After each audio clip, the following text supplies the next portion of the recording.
Dear students, sentence के विषय में आपने पढ़ा। सेंटेंस क्या होता है? सेंटेंस फुल स्टॉप से स्टार्ट होता है और sorry students, sentence capital letter से स्टार्ट होता है और full stop, question mark, sign of exclamation से एंड होता है। Now we are going to discuss how a sentence is made. Sentence कैसे बनता है, यानी सेंटेंस के कंपोनेंट्स क्या होते हैं। जिससे एक सेंटेंस बनता है उसको कंपोनेंट ऑफ सेंटेंस कहते हैं। जनरल इंग्लिश ग्रामर में ये बात पाई नहीं जाती है। क्लास 3 के सिलेबस में ये है भी नहीं, लेकिन सेंटेंस को डीपली जानने के लिए, डिटेल्स में जानने के लिए कंपोनेंट्स ऑफ सेंटेंस को जानना जरूरी है। मीन्स एक सेंटेंस में जो पार्ट्स वर्ड्स आते हैं उनको क्या कहा जाता है। तो बेसिकली जो आपके लिए रिक्वायर्ड है, जितना आपको चाहिए, उसके लिए सेंटेंस के मुख्य 3 कंपोनेंट्स होते हैं।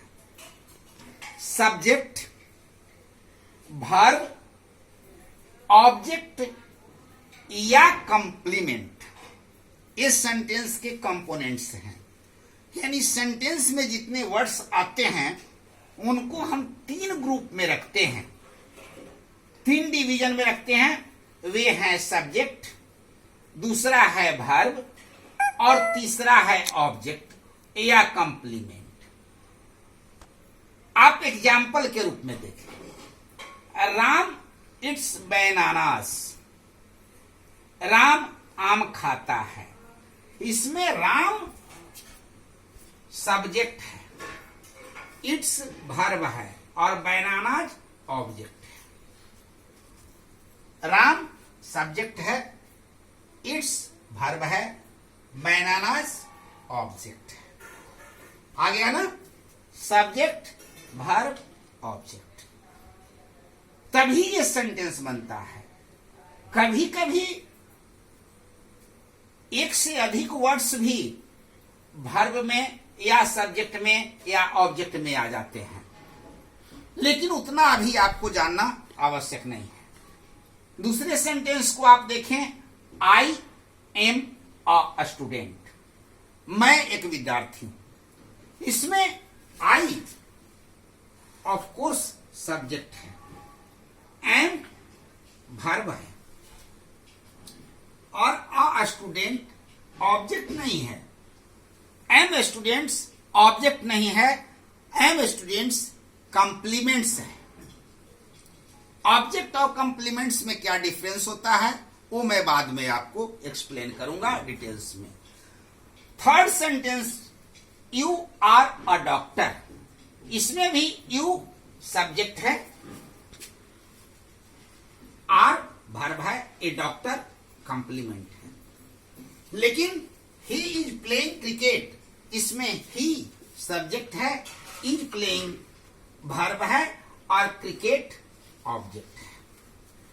तो इस तरह से सेंटेंस के 3 पार्ट्स होते हैं बेसिकली। सब्जेक्ट, वर्ब, ऑब्जेक्ट या कंप्लीमेंट। समझिए। एक चीज और समझ लीजिए, कोई सेंटेंस सिंगल वर्ड्स का भी होता है। सिंगल वर्ड्स का भी सेंटेंस होता है। और सेंटेंस के विषय में सबसे महत्वपूर्ण बात यह हो सकता है कि सब्जेक्ट नहीं रहे सेंटेंस बन सकता है, ऑब्जेक्ट नहीं रहे सेंटेंस बन सकता है, लेकिन बिना वर्ब का कोई सेंटेंस होता नहीं। सिंगल वर्ड्स का भी यदि सेंटेंस होता है, जैसे कम, गो आउट, लाइक दिस, इसमें कुछ नहीं है लेकिन वर्ब तो है। तो बिना वर्ब का कोई सेंटेंस कंप्लीट नहीं होता, कोई मीनिंग क्लियर नहीं होता है। इसलिए सब्जेक्ट हो ना हो, ऑब्जेक्ट हो ना हो, नाउन सेंटेंस में हो ना हो अदर पार्ट्स ऑफ स्पीच हो ना हो कोई अंतर नहीं पड़ता है, लेकिन जो सेंटेंस के लिए वर्ब होना जरूरी है। इसलिए जितने पार्ट्स ऑफ स्पीच है उसमें वर्ब का इंपॉर्टेंस सबसे ज्यादा है। तो एक बार पुनः मैं रिपीट कर देता हूं, component of sentence mean sentence किन किन चीजों से बनता है। तो जो जिन चीजों से बनता है वो बेसिकली 3 होते हैं, सब्जेक्ट, वर्ब, ऑब्जेक्ट या कंप्लीमेंट। उदाहरण में, एग्जांपल्स में आपने देख लिया। आज के लिए इतना ही।